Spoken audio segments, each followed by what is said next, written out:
was a dark and rainy day in February when I was hit by a small red pickup truck. I was told I flew 15 feet before landing smack on my head. Apparently the driver was drunk and didn't see me crossing.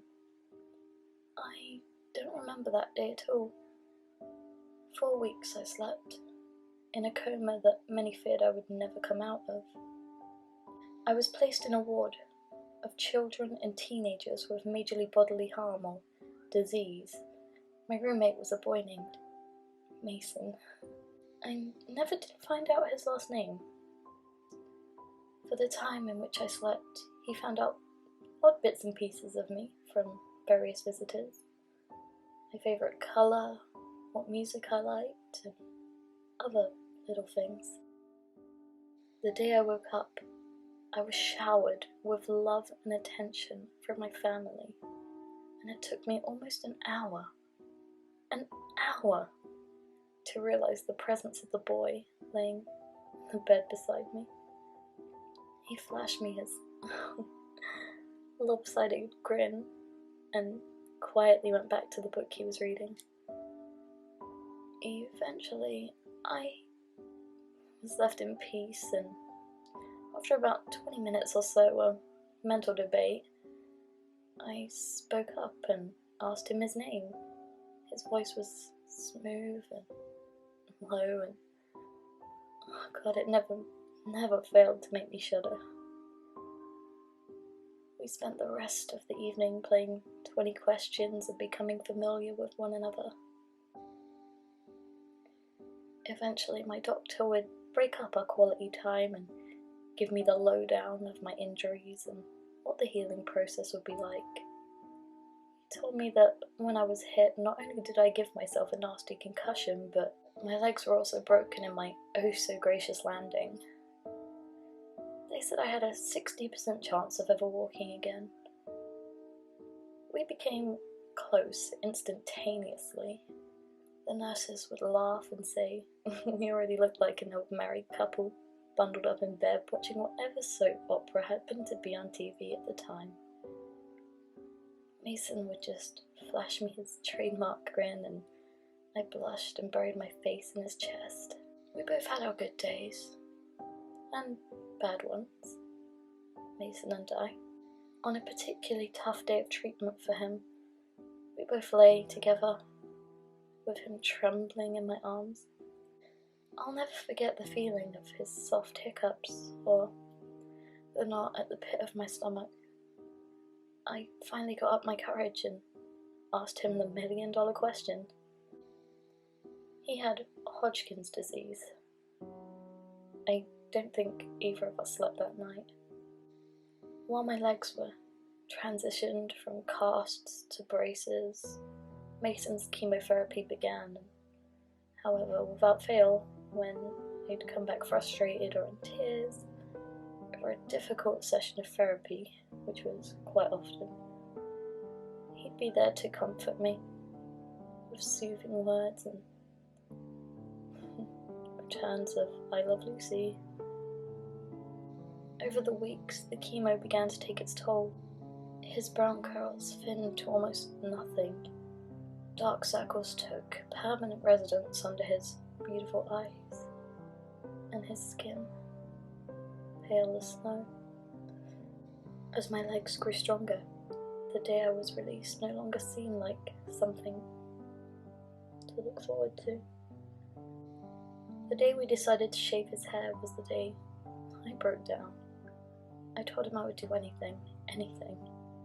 Give blood, bone marrow, anything to make him get better.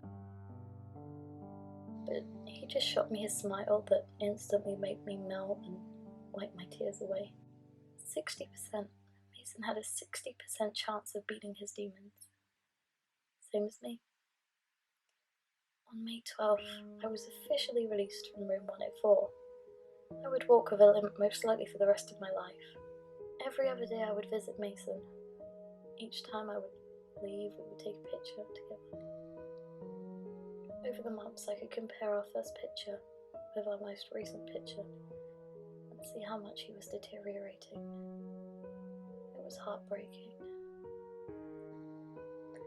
August 17th was the first time I lost him. Overnight, a high fever had broken out and his heart stopped for 4.5 minutes. Those were the worst minutes of my life. I sat outside his room in an uncomfortable plastic chair, watching the nurses I knew all too well, scrambling back and forth attempting to save his life. I didn't leave his side until he squeezed my hand, winked, and told me to go home and take a shower. After that, I vowed never to leave him alone again. I guess the odds weren't in Mason's favour by the time Thanksgiving came around. He was almost a skeleton, but I didn't care. He confided in me that night, accepting the fact that his time was almost up, and promising to wait for me on the other side. I begged him not to go, but he just lightly shook his head and rubbed soft circles in my back. He wasn't going to survive to see Christmas. That was 2 months ago. No longer being able to bear to see him hooked up to all those sorts of machines. We decided to steal away in the night together.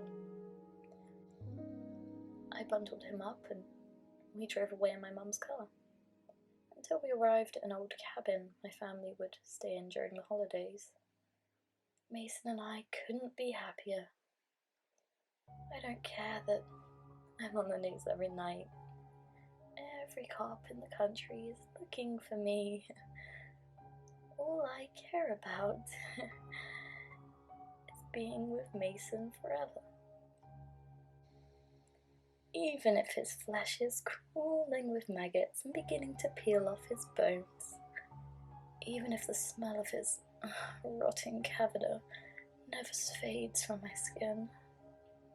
His lips are still warm at night, and he often whispers sweet secrets into my ear before we sleep.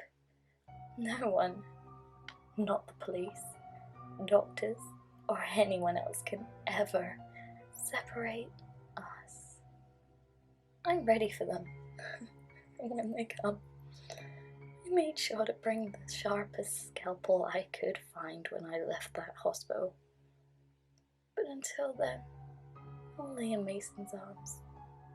Or at least, what I think of as his strong appendages.